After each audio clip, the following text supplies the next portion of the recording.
बिस्मिल्लाहिर्रहमानिर्रहीम। वेलकम सब सुनने वालों को सलाम। आते हैं कहानी की तरफ। कहानी अच्छी लगे तो लाइक भी कीजिए, सब्सक्राइब भी कीजिए, शेयर भी कीजिए। अब देखते तो है, शेयर ये लाइक भी नहीं करते, सब्सक्राइब भी नहीं करते। अच्छी बात है भाई, तुम्हारी मर्जी। आते हैं कहानी। एक बहन कह रही है, वो कहती है 30 साल कहानी पुरानी है। हम लोग जब रहते थे, एक छोटा सा शहर था, उसमें साहब हिंदू भाई रहते थे। जब बंटवारा हुआ तो वो भाई चले गए वहाँ से इंडिया। तो हम लोग बाकी 10 घर होंगे मुसलमान जो लोग रहते थे। बस क्या बच गया, स्कूल लड़कियों का, लड़कों का, हॉस्पिटल और भी जो थे दफ्तर वगैरह कोई गवर्नमेंट के थे वो भी रह गए। दाखाना जैसे जैसे चीज़ें थी वो भी रहेगी। कहते हमारा वालिद वहीं स्कूल से पढ़ा, फिर वो टीचर लग गया इत्फाकन, उसकी उधर भी जॉब मिल गई उसको। फिर हम 2 बहनें थी, मैं बड़ी थी, मुझसे एक बहन छोटी थी, एक भाई था दूसरा छोटा सा था। तो भाई हमारे वालिद बहुत उसको सिर पे उठा बिठाया। वैसे तो लड़कों की हमारे मुल्क में बहुत इज़्ज़त भी होती है, बच्चा लड़का आएगा तो हमें कमाएगा, वैसे अच्छी बात है। लड़का तो घर का ये होता है, ताज होता है भाई।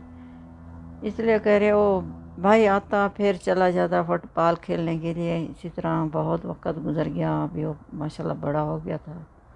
तो एक दिन छुट्टियां का टाइम आया, एक घर था, वो हमेशा हवेली बहुत उसकी लंबी लंबी दीवारें कच्ची मिट्टी की थी। मिट्टी जो होती है उसी वक्त वो घिर रही थी। फिर उसने हमेशा, हम जब गुजरते थे स्कूल से, तो उसने टूटा हुआ, उसका दरवाजे बहुत टूटे हुए थे। तो उसने जो चपड़ासी था उसने जंजीर रहकर तो उसने ताला लगाया हुआ था, कोई अंदर ना चला जाए।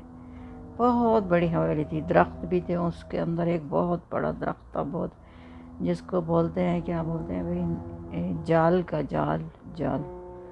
फिर उसके बाद अंदर अंदर कुआं भी था, किसी का था घर, तो वो भी वीरान पड़ा। भी कोई ख़रीदेगा, कोई ख़रीद में कोई भी नहीं रहा उस वक्त। फिर जो लोग रहते थे वही थे, उसके बाल बच्चे वही मुसलमान लोग रहते थे। तो फिर एकदम छुट्टियां का वक़्त आ गया तो भाई हमारे सारे बच्चे गलियों में खेलते थे। बच्चे कहने लगे हमें गलियों में अच्छा नहीं लगता, अभी हम, ये गर्मियों का मौसम आ गया, छुट्टियां बहुत लंबी हैं, हम उसके दरख्त के साए के नीचे हम फुटबॉल खेलेंगे, हम उधर खेलेंगे। फिर वहाँ हमारा वालिद गया, उस चपड़ासी को बोला, उसी ने दरवाज़ा उसका जंजीरों के साथ बांध के रखा था। उसको कहने लगा एक खोल दो, बच्चे इधर स्कूल के, अभी स्कूल को छुट्टियां, इधर खेलेंगे। वो कहने लगा नहीं भाई उस्ताद जी, इधर बहुत जिन्नात हैं इस दरख्त के ऊपर, मैं हमेशा आवाज़ें सुनता हूँ, इसलिए तो मैं बांध के रखा। मैंने कहा कोई आदमी ना जाए ना आए। वो लोग कहते ना इसने इसलिए बांध के रखा है, ये कब्ज़ा जमाना चाहता है इसलिए। बस किसी किसी की बात थी। तो उसने कहा नहीं नहीं, इसका हमारे वालिद ने कहा खोल दो, तो बच्चे खेलेंगे यहाँ पर। उसने कहा जैसी तुम्हारी उस्ताद, जैसी मर्ज़ी मैं खोल देता हूँ, मेरी जिम्मेवारी नहीं होगी, जैसा ही होगा। कुछ कुछ दिन हमारा भाई खेलता रहेगा, बच्चे खेलते रह गए।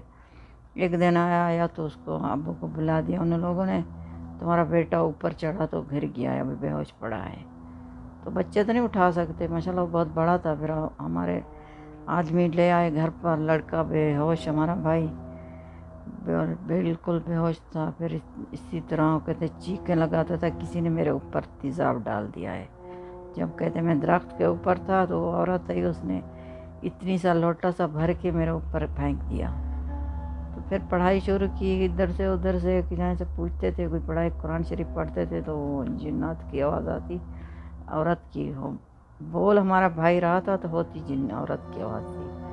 वो कहती थी ये आया ऊपर, तो हम बैठे थे, तो मेरे बच्चे को इसने मार दिया, मैं इसको कभी नहीं छोड़ूंगी, मैं इसको मार के रहूँगी। कहती है भाई बहुत रोता था, बहुत कहता औरत मुझे बहुत तकलीफ़ दे रही है। फिर लड़का कहता मुझे इधर दर्द है, इधर दर्द है, कुछ ठीक बिल्कुल नहीं हो रहा, नहीं दवाइयों से नहीं कुछ से। फिर इसी तरह क्या हुआ, फिर हम कहने क्या तुम छोड़ दोगी, कभी कहती मुझे गोश्त दे दो, उधर डाल दो। फिर इसी तरह गोश्त भी लेकर उधर फेंक देते, सब कुछ करते, थोड़ा सा आराम मिल जाता उसको। हर हम जुम्मे के जुम्मे गोश्त अब मेरा अब्बू ख़रीद कर उधर फेंक देता, जान छुड़ानी है इससे, बिल्कुल जान नहीं छूट रही। तो पहले तो उन लोगों ने, उस बेचारे चपरासी ने बोला कि भाई ये घर में हैं जिन, तो जिन तो ज़ाहिर होते हैं, इसी जगह पर कोई आना न जाना, कुआं भी था और इतनी दरख्त सदियों पुराना, بہت بہت لمبا تھا، ہم نے دیکھا ہوا تھا تو بہت لمبا تھا، پتہ نہیں کتنی پرانا ہوگا، بہت مضبوط تھا اس کا۔ اسی طرح وہ جن نہیں چھوڑا تھا۔ پھر ہمارے والد نے ایک استاد تھا، اس کا نام عبدالحفیظ تھا، تو وہ پہلے ادھر تھا، پھر وہ اس کا تبادلہ ہو گیا، وہ کوئی بہت دور چلا گیا۔ پھر میرے وہ یہ پڑھاتا تھا، اسلامیات پڑھاتا تھا، قرآن شریف اس نے پڑھا ہوا تھا، حافظ تھا۔ پھر ابو میرے نے اس کو خط لکھا تو بہت ٹائم لگ گیا، پھر وہ بیچارہ چھٹیوں میں آ گیا تھا ہمارے پاس، تو اس نے پھر پڑھتا رہا، 1 مہینہ لگ گیا، 1.5 مہینے تک تو پڑھتا رہ گیا۔ کیا کرتا، تویز لکھ کر دیتا قرآن شریف کی، پھر وہ پانی میں ڈالتے، پھر تیل دیتا اس میں، وہ بھی لگاتے جسم کو، وہ پانی بھی پیتا تھا، پڑھتا بھی تھا سورۃ البقرہ، سورۃ الجن جب پڑھتا تھا وہ بہت لڑکا لڑتا تھا، سب کو مارتا تھا، پھر رونے لگتا، پھر وہی عورت کی آواز آتی، مجھے مت مارو، میرے بچے ہیں، بچے یتیم ہو جائیں۔ اسی طرح ہمیں بہت اس نے جنڑی نے کیا، لیکن اللہ کی بہت بہت یہ اللہ کا احسان ہے کہ وہ جن نکل گئے تھے۔ پھر جب اس نے کہا میں تیل لگاؤں گا اور پانی پیئے گا تو یہ جن بالکل کمزور ہو جائے گی، تو یہ پھر نکل جائے گی، مر جائے گی، ابھی میں اسے 1 دن نہیں نکال سکتا، یہ پھر لڑکے کو کچھ ہو جائے گا، یا ٹانگ کو یا آنکھ کو یا بازوں کو کچھ نہ کچھ وہ کر کے جائے گی، زبردستی جب نکالیں گے۔ پھر آرام سے اسی طرح ہوتا رہا، پھر وہ نکل گیا، پھر بھائی ٹھیک ہو گیا تو وہ اپنے گھر چلا گیا۔ پھر اسی طرح ہمارا والد بالکل نہیں مانتا تھا، بھئی کوئی جنات نہیں ہے، کچھ بھی نہیں ہے۔ ہم لوگوں نے بہت تکلیفیں اٹھائی، کس کو اچھی لگے تو جن بھی ہے، ڈرا بھی ہم کسی کو نہیں لائے، اچھی لگے تو لائک بھی کیجئے، سبسکرائب بھی کیجئے، شیئر بھی کیجئے۔ تھینک یو، اللہ حافظ۔